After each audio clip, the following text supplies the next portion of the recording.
I am writing this because the recordings were altered and I no longer trust my own recollection of how this started. Officially, my job was simple. I worked as a contracted archivist for the state, responsible for cataloging and digitizing documents from abandoned public buildings in remote regions before they were officially written off and erased from records. It was quiet work, bureaucratic, forgotten, the kind of work no one checks twice. The assignment that broke everything came labeled as routine, a deactivated rural school deep in the interior, accessible only by a deteriorated dirt road cutting through dense vegetation. The building had been closed for more than 20 years after the surrounding community was relocated.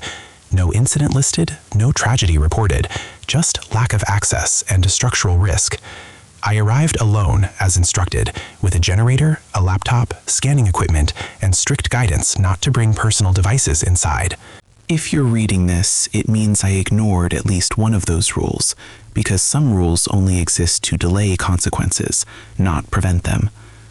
The school was smaller than I expected, a single-story concrete structure with 3 classrooms, a staff room, and a narrow hallway that smelled permanently of damp paper and rusted metal. During daylight, it looked empty, ordinary, decaying in a predictable way. At night, however, the place behaved differently. The first sign wasn't visual, it was procedural. My scanner refused to save files correctly after sunset. Documents that were clear during the day became subtly altered when reviewed later. Dates shifted by 1 or 2 years, names lost letters, entire paragraphs appeared duplicated, then vanished. I blamed corrupted storage, humidity, bad power from the generator. That explanation held until I noticed something else. In every scanned image taken after nightfall, reflective surfaces began to appear clearer than the objects themselves. Window glass, polished desk edges, even the metal clips on folders showed more detail than the paper they held. And inside those reflections, there were changes. At first, it was just movement that didn't correspond to mine. A shadow passing behind me when I knew I was alone, a door frame reflected where no door existed. I told myself it was distortion, lens artifact, imagination fed by isolation. I continued working. That was my mistake.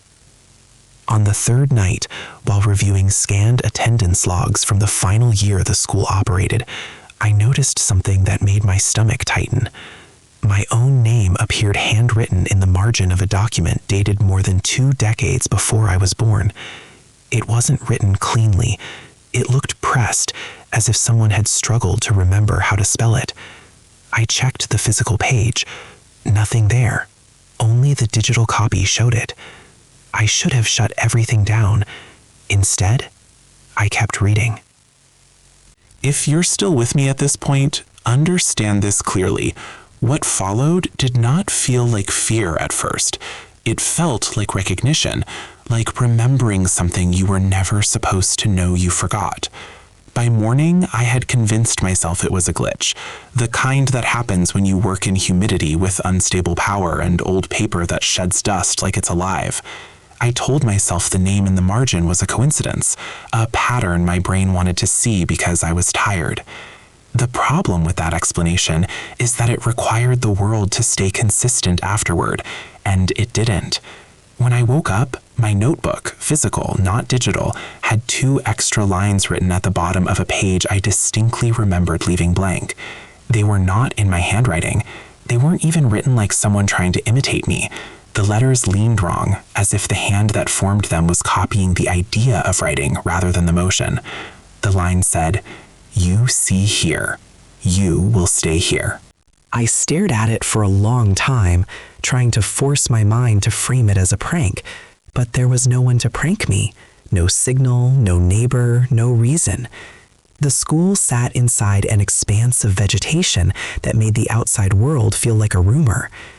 I did what people always do when they know something is wrong but don't want to admit it. I returned to routine. I checked my equipment. I inspected the generator. I reviewed the files from the previous night. And that's when I noticed the first real breach, the kind you can't dismiss without lying to yourself. The scanned image with my name in the margin was still there, but the name had changed. The letters weren't the same anymore. It was still my name, but written differently, as if the hand that wrote it was learning, improving, refining. And beside it, there was a small mark that had not been there before.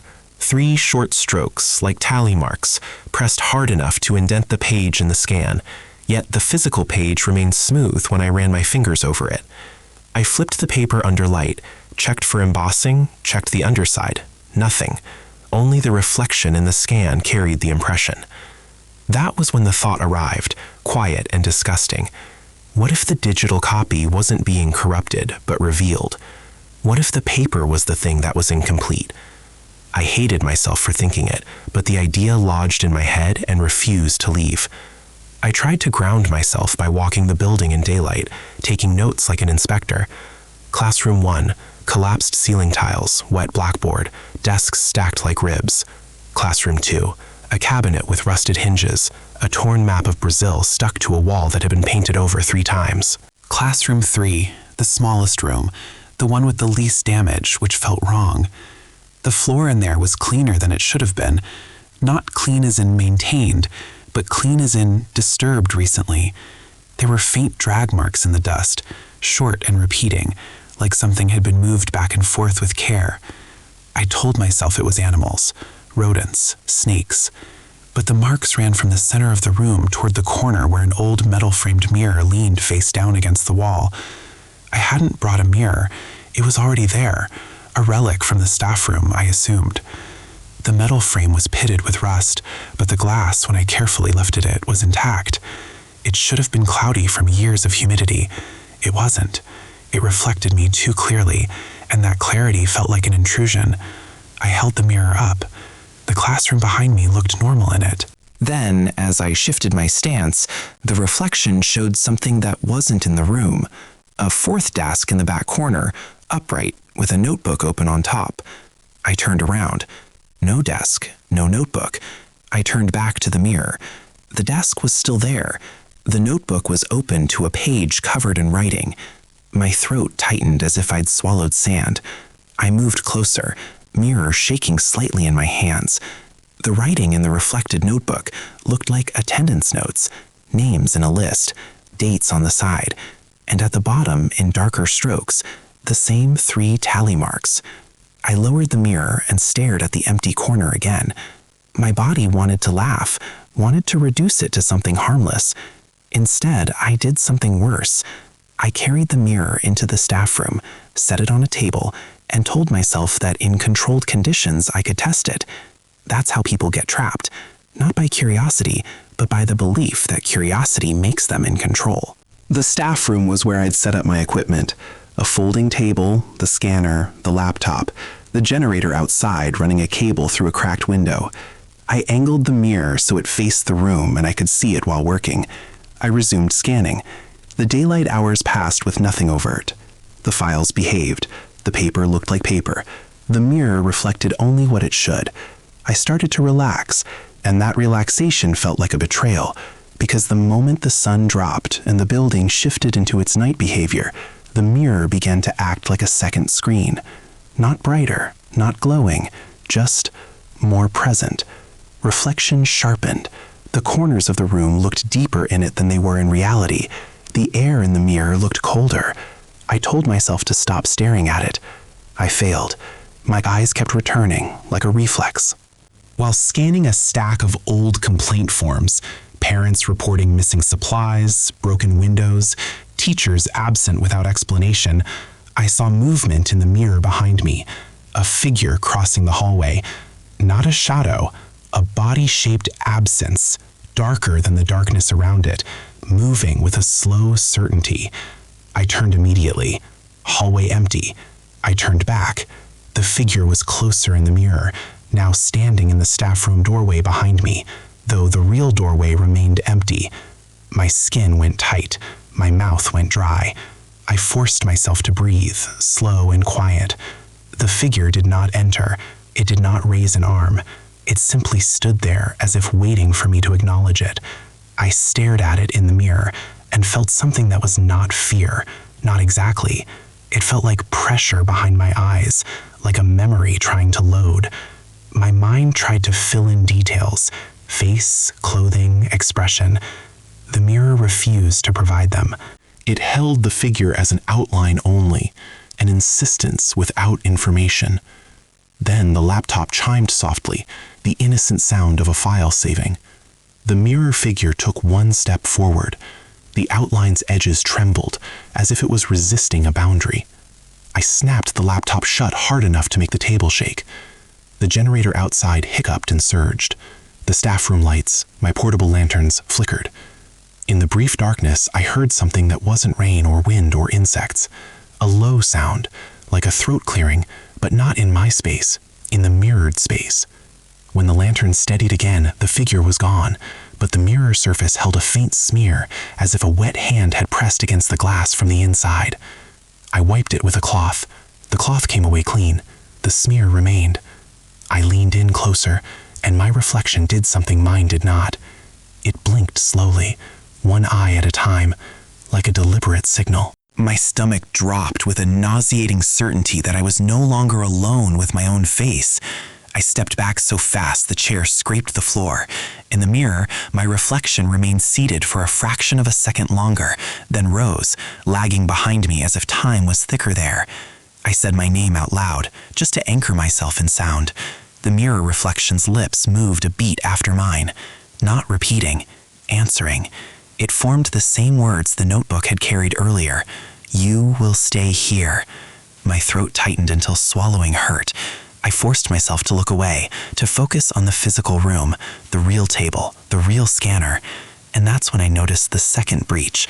The physical documents on the table were not arranged the way I had left them. A stack I had already scanned was now on top of the unscanned pile. A folder was open to a page I had not reached yet. And on the paper, in the real world, not in a scan, not in a reflection, there were 3 fresh tally marks, pressed so hard they had torn the fibers. I did not make them. My hands were still trembling in the air.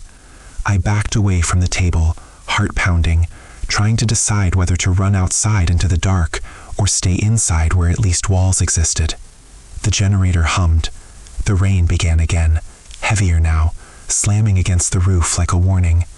I heard a sound from the hallway, slow and careful, like bare feet on wet concrete. I did not look. I could feel the urge to look like an itch in my skull, but I kept my eyes on the mirror, because that was the only place the presence had shown itself fully, and I needed to know where it was. The mirror showed the hallway behind me, empty at first. Then, gradually, as if emerging from depth, a line of figures appeared at the far end. Several outlines, not one. They stood shoulder to shoulder, silent, perfectly still. Their heads were slightly bowed. Around them, the corridor looked different, older, as if the building in the mirror carried an earlier version of itself. I saw a faint chalk line on the wall that didn't exist in the real hallway. I saw a school bell that had been removed years ago. I saw a doorway that in my world led to a storage room, but in the mirror led to darkness. The figures did not move, but the air in the mirror seemed to vibrate with something like restrained emotion. Not anger, not exactly. Something closer to unresolved insistence. Then, at the bottom of the mirror, as if written on fog, words began to appear, letter by letter, slow enough that I could watch the sentence form. You were chosen to remember. I felt something break inside my chest, not metaphorically. My breath hitched, and for a second I couldn't inhale. The smell of damp paper and rust thickened, and beneath it a second scent emerged. Old smoke, old earth, something like burned resin. My mind flashed an image I had never lived. A line of people in the forest at night, faces painted, chanting low, hands pressed to trees as if asking the forest to witness. It was gone instantly, but the residue stayed, like a taste. That was when I understood what kind of collector I was dealing with. It didn't want my body. It wanted a memory that could live in a human mind, something it could not carry alone. The mirror figures took a single synchronized step forward, and the mirror surface rippled as if it were water. I pushed the mirror face down on the table without thinking, as if hiding it could hide the other side. The moment the glass hit wood, the whole room went silent, an unnatural silence that swallowed the rain. In that silence, I heard my own breathing, and beneath it, a whisper that did not come from any direction, as if the building itself had learned language. Don't erase. My hands hovered over the laptop, frozen. Because I realized the cruel logic. My job was to digitize and then discard, to archive and then erase the physical. And whatever lived in that mirror space had attached itself to the only process that could keep it present, not hunting for attention, but for preservation. I sat there for a long time, unable to move, listening for footsteps that never came, waiting for a sound that would prove it was still there. The silence held. Finally, with shaking fingers, I reopened the laptop and created a new folder. I named it with my own name and the date, as if that could anchor ownership. Then I wrote one sentence in a blank document, purely to test whether the system would accept words from me. I typed, "I will leave in the morning." When I hit save, the file name changed by itself. It became "You Will Stay," and beside it, a new file appeared without me creating it. No title, just a timestamp. I clicked it. It opened to a scanned image that I had not scanned. It was a classroom photo. Old, grainy, taken inside that same school decades ago. Children lined up, faces blurred by time, a teacher standing behind them, and on the far left of the photo, partially cut off by the frame, a reflective surface, maybe a window, maybe a mirror. In that reflection, I could see the staff room table, my scanner, my laptop, and me, sitting exactly as I was now, staring at the screen. I slammed the laptop shut again and sat in the dark with the rain returning all at once, and I understood the worst part. The collector wasn't just gathering my memory, it was editing it, inserting itself into the timeline so that the past could hold my present, and my present could no longer claim the past as untouched. I did not sleep. I sat with my back against the staff room wall, the mirror face down on the table, like a body you refuse to identify, and I listened to the building breathe. The rain returned in waves, hammering the roof, then thinning into a hiss, then slamming again, as if something outside was testing how much noise it needed to cover other sounds. Every so often I heard the smallest shift in the hallway, too soft to be an animal, too measured to be wind, like the careful placement of bare feet on wet concrete. Each time my mind begged for proof, begged to look, and I fought the urge because I understood that attention was a currency here, and I was already paying too much. At some point near dawn, the generator sputtered, recovered, and the staff room fell into a gray, exhausted light. I told myself this was my window. Morning meant normal rules, daylight behavior, files that didn't rewrite themselves, reflections that stayed obedient. I packed quickly, hands clumsy, keeping my eyes off any surface that could throw my face back at me. I shut down the scanner. I unplugged the laptop. I killed the generator. The silence that followed was immediate and wrong, like the school resented being unplugged. I stepped into the hallway with my equipment in a bag and my notebook pressed against my chest. The corridor looked ordinary again, peeling paint, damp stains, a long line of doorways that led into emptiness. No figures, no second hallway inside the hallway. I almost believed I had made it out before it could adjust. Then I passed a window and caught a glimpse of myself in the glass without meaning to. My reflection was not delayed this time. It moved with me, perfectly synchronized, which should have been comforting. Instead, it made my stomach twist, because the reflection's eyes were watching something behind me that I could not see. I froze. In the glass, behind my reflected shoulder, the hallway was darker than it should have been. Not shadow dark, but depth dark, like it continued farther than the physical corridor allowed. And in that added depth, faint at first, I saw them again, the outlines lined up shoulder to shoulder, still, heads slightly bowed, waiting. I forced myself to keep walking, refusing to feed that image with a reaction. I reached the front doors. The air outside smelled of wet earth and leaf rot. Normal. Safe. I stepped out and felt relief so sharp it made my hand shake. The road was where it should be, a deteriorated dirt track swallowed by vegetation, leading back toward the place where I'd left my vehicle. I started walking fast, not running, because running would mean panic, and panic would mean they were still steering me. The forest around the road was loud with morning life, birds, insects, the constant drip of water off leaves. I kept my gaze down, scanning the ground, focusing on the physical. After 10 minutes, I expected to see the cleared area where my vehicle was parked. After 20 minutes, my throat went dry. The road looked the same in every direction, as if the forest had copied and pasted the scenery.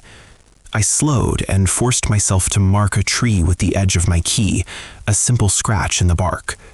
I continued. 5 minutes later, I saw the same scratch again on a tree that should not have been the same tree. I stopped so hard my bag swung forward and hit my leg.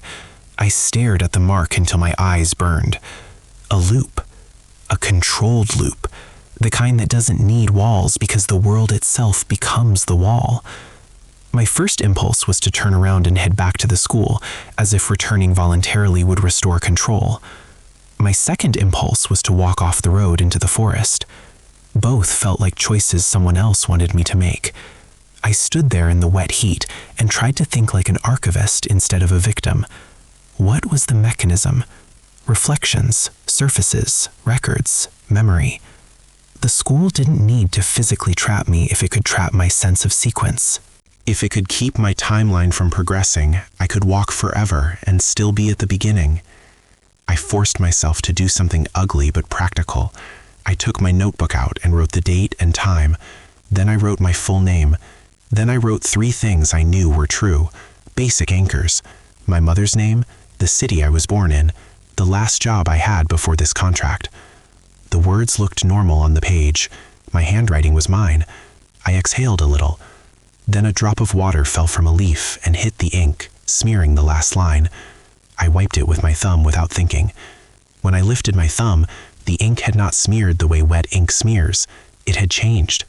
The letters of my mother's name were still there, but one of them was different, subtly wrong, as if the name had been rewritten by someone who knew the shape but not the meaning. I felt a coldness spread through my chest that had nothing to do with weather. I tried to say the name out loud to correct it. My tongue hesitated. For half a second, I could not retrieve the sound.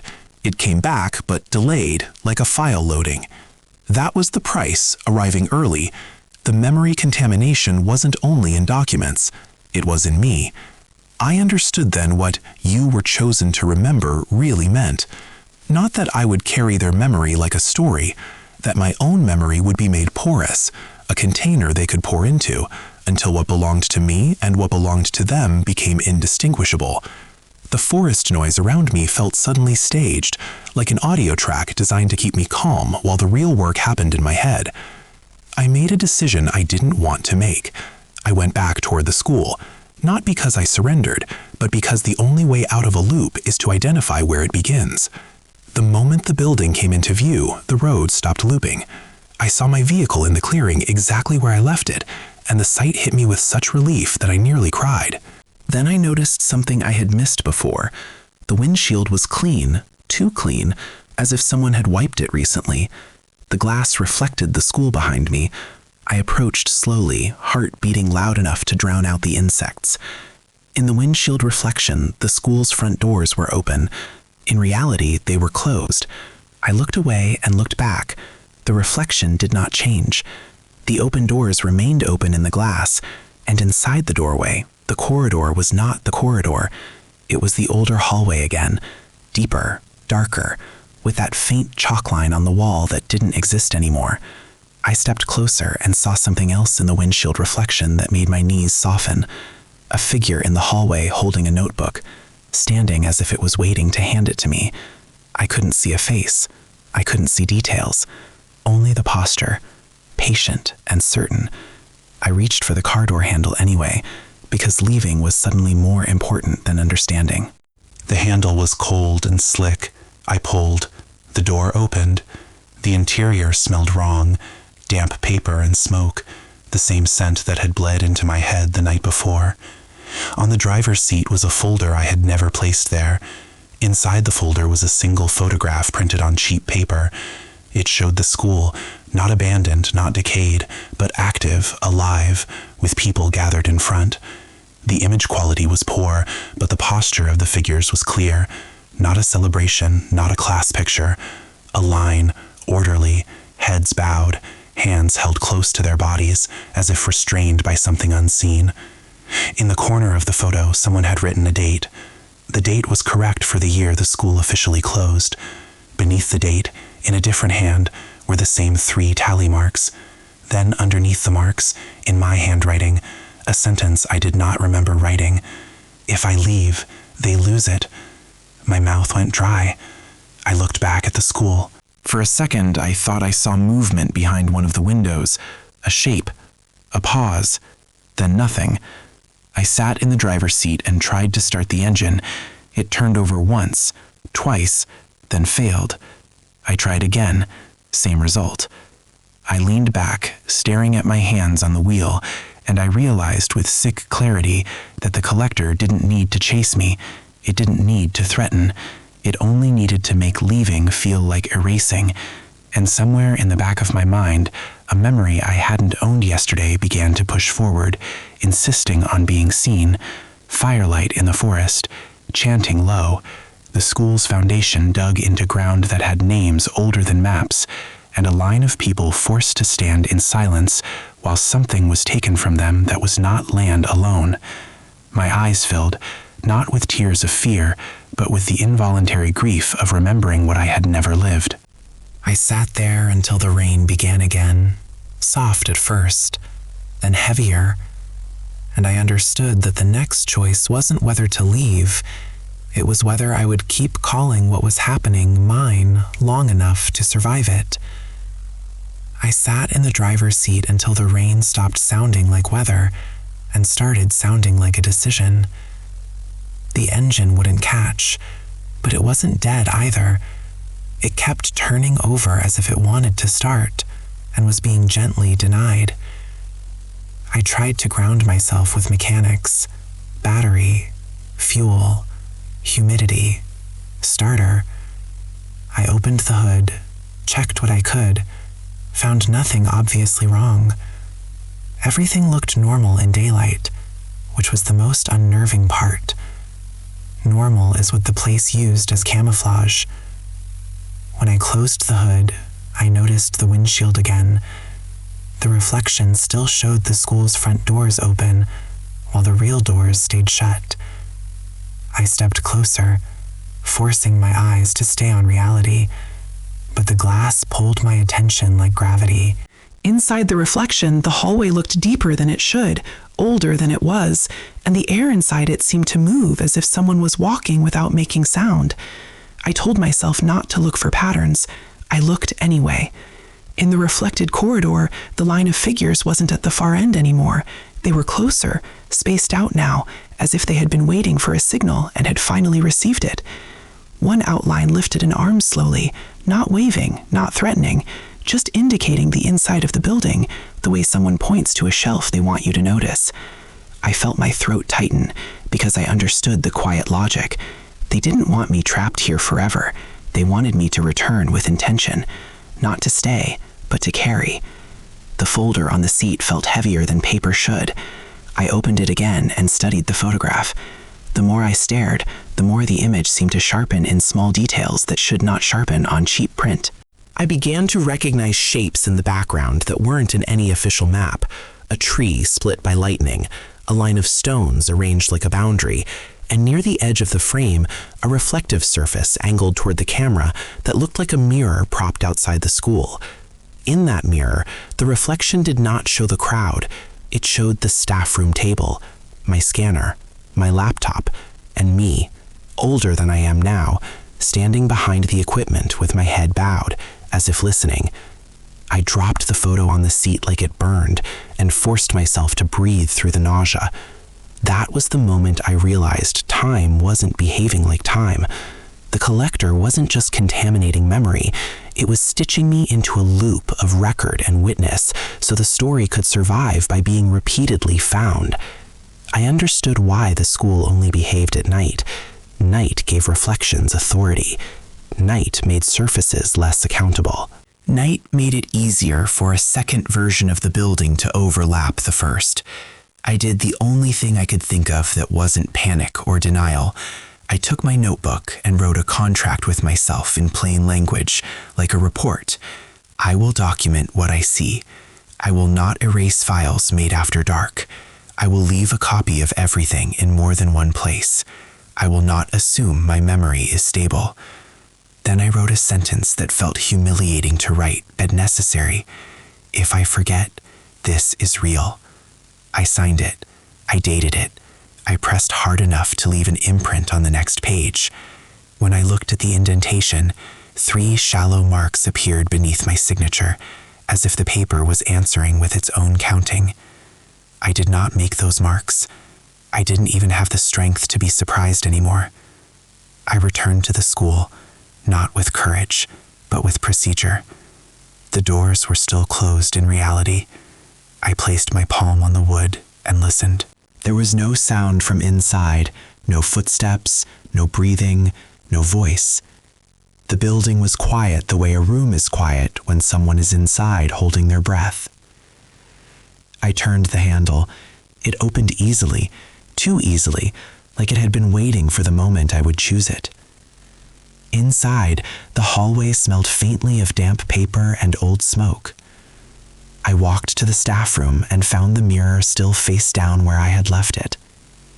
I flipped it carefully, bracing myself for lagging reflections and unwanted words.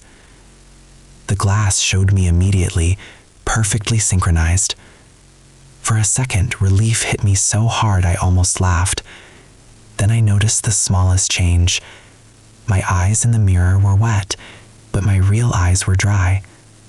I blinked. The mirror blinked a half second later. The delay was back. Subtle, controlled. I didn't speak. I didn't ask questions. I opened the laptop and powered it on using the remaining battery. A folder was already open on the screen. Not the one I created, but one labeled with a date that had not happened yet. Inside it was a single file named in plain English, Remember.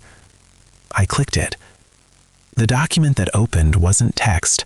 It was a scanned page from a ledger, old and stained, with a list of names written in a hand that looked like it had been taught under pressure. Some names were crossed out. Some had marks beside them, single lines, double lines, tally marks. At the bottom of the page, in fresh ink that looked too new to exist in a decades-old ledger, was my name again, written with more confidence than before, as if the hand that wrote it was learning me quickly. Beside it were 4 tally marks now. I felt the air thicken. I heard nothing. Still, my body reacted as if a crowd had stepped closer. I closed the file without saving any changes and stared at the mirror, trying to understand what the count meant. Attempts? Nights? Cycles? How many times I had been pulled into this moment. How many times I had agreed without remembering. The mirror showed the staff room behind me, but in the reflected version, the table held objects that weren't there. Candles burnt down to wax stumps, a coil of cord, a small bundle of dried leaves. The reflected air moved as if heat shimmered through it. Then the reflected version of me lifted a hand I had not lifted and pressed it against the mirror's surface from the inside. The glass did not fog. It did not crack. It simply accepted the touch like skin. I raised my own hand slowly and placed it against the same spot from my side.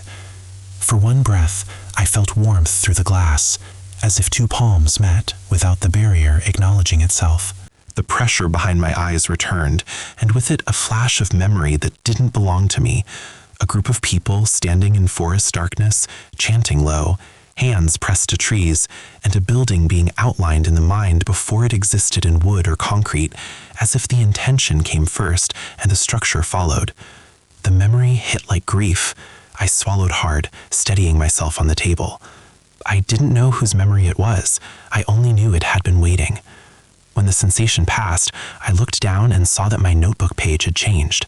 The sentence, "If I forget this is real," now read, "If I forget they are real." One word, one shift, enough to rearrange everything. I left the school that afternoon with my equipment packed and my notebook held tight, and this time my vehicle started on the first turn like it had never failed. I drove until the road became pavement, until I saw other cars, until I had signal again. I uploaded copies of every file to multiple places. I emailed a trusted colleague a compressed archive with no explanation beyond, "Store this. Do not open after dark." I thought that would be the end. It wasn't. Because later that night, back in my apartment, I walked past my black phone screen and saw the faintest reflection of a hallway that wasn't mine, and in it, a line of figures stood shoulder to shoulder, heads bowed, waiting patiently like they had all the time in the world. And beneath them, on the glass, words formed slowly, not as a threat, but as a rule you're expected to obey. Don't erase. If you made it this far, keep this somewhere safe. And if another report shows up, you'll know why.